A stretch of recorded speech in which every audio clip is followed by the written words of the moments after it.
Salut la team, c'est Clément d'Objectif Grip, pour ceux qui ne me connaîtraient pas encore. Aujourd'hui, on parle du test ultime pour tester une suspension. Et cette fois, j'ai besoin de vous les amis. C'est pas vous qui avez besoin de moi, c'est moi qui ai besoin de vous. Si vous avez une fois eu besoin de moi, et c'est bien pensé quand même. Peu importe, j'ai besoin de vous les amis pour connaître le test de suspension, test ultime pour une suspension. Voilà. Je veux tester une suspension sport. Quel serait pour vous le test ultime pour tester ça et pour donc avoir des amortos sport et savoir en fait que la suspension est performante ou non et si elle est bien pour vous et pour moi en fait. Voilà. Parce que j'ai pour but de faire des reviews de suspension, d'amortisseurs et je voulais savoir les aspects qui vous intéressent et les tests que je peux effectuer qui vous permettraient de savoir si la suspension vous convient ou pas et si elle est performante ou non. Voilà. Bon, bien sûr, le premier test qui vient à l'esprit, c'est un tour sur un circuit. Alors vous allez me dire, le problème c'est que le pilote entre en ligne de compte. Certes, le pilote entre en ligne de compte. Maintenant, c'est le même pilote pour tester la suspension A et la suspension B. Okay, donc, il y a quand même un élément commun. Il faudrait que ce soit fait plus ou moins sur le même jour, avec les mêmes températures. C'est vrai. Après, il y a le problème du trafic aussi sur le circuit. Il faut que le circuit soit pas trop long, hein, assez court. Comme ça, il n'y a pas de problème de trafic. On arrive à avoir des tours plus ou moins propres. Okay. Donc ça, c'est le premier test auquel j'ai pensé. Ensuite, le test du confort. Est-ce que c'est important pour vous ou pas? Comment est-ce qu'on pourrait faire ce test du confort avec simplement un gobelet rempli d'eau? Voilà, qu'est-ce qui vous gêne?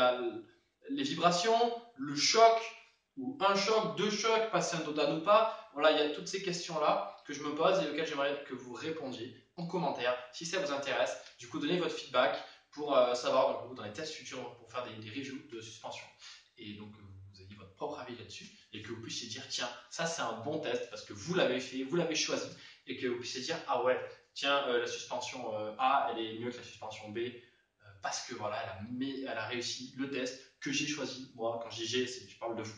Donc voilà, aujourd'hui j'ai vraiment besoin de vous pour savoir quel test faire. Si vous avez la moindre idée, n'hésitez pas, allez en commentaire, écrivez votre truc, spammez-le, écrivez grip à la fin. Parce que voilà, même si vous voulez des suspensions drift d'ailleurs, mettez votre test et si possible, quel aspect de la suspension est-ce qu'il vérifie, est-ce qu'il teste en fait. L'aspect grip, l'aspect drift, l'aspect confort et n'importe quel aspect auquel je ne penserai pas et auquel justement vous pensez et les aspects qui sont importants pour vous. Et voilà, est-ce que pour vous un test de slalom ça veut dire quelque chose ou pas?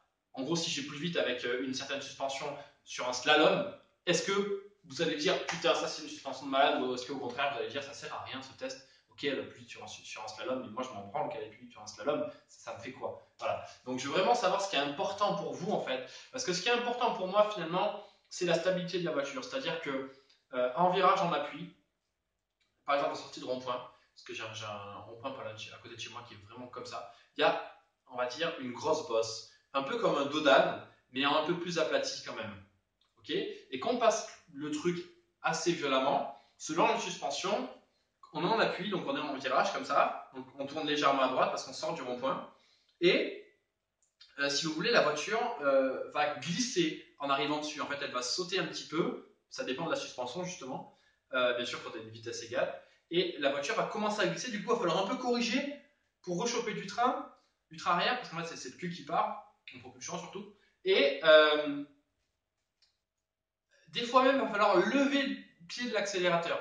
Donc voilà, pareil, l'accéléromètre, est-ce qu'on fait influer l'accéléromètre autant au niveau de l'adhérence maximale, ok, première chose, et aussi au niveau de la fluctuation d'adhérence. C'est-à-dire que sur là, ma sortie de rond-point, l'accéléromètre il va capter, si vous voulez, une fluctuation d'adhérence dans le sens où on va prendre par exemple 1,1, 1,5 G, peu importe, on est en appui, d'un coup, boum, il y a la bosse, là ça va chuter à 0,3 ou au contraire moins 0,3 peut peut-être être dans l'autre sens, je sais pas, parce qu'il va falloir corriger, on corrige trop, peu importe. Après on va reprendre un coup d'adhérence, limite un coup de raquette, après on va rechuter parce que c'est un coup qui a été violent, et après on va revenir à une normale de 1, 1,1, voire même le virage est fini, donc on ne peut plus faire grand chose.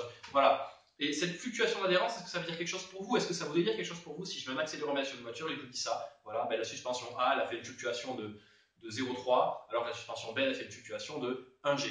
Voilà, 0,3G et 1G. Du coup, ben, fluctuation de 0,3, c'est mieux que fluctuation de 1G. Voilà, ou une suspension carrément, il n'y a pas besoin de correction. Moi, pour moi, ça veut dire quelque chose. Est-ce que pour vous, c'est important? Est-ce que pour vous, ça vous fait vraiment réfléchir et vous dire putain, je vais acheter cette suspension-là, je vais acheter cet amortisseur-là, parce que voilà, c'est vraiment un amortisseur de qualité pour ce genre de voiture. Et voilà. Donc je veux vraiment savoir ce qui vous tient à cœur en fait, ce qui a du sens pour vous. Parce qu'on n'a pas forcément les mêmes repères et tout simplement si vous n'avez pas essayé la suspension vous-même, moi j'arrive, je l'essaye, c'est facile de savoir du coup, je l'ai essayé. Vous êtes là, regardez la vidéo, vous ne l'avez pas essayé, vous ne savez pas. Et voilà, le challenge ici pour moi, c'est sur une review d'arriver à vous communiquer le plus d'infos possible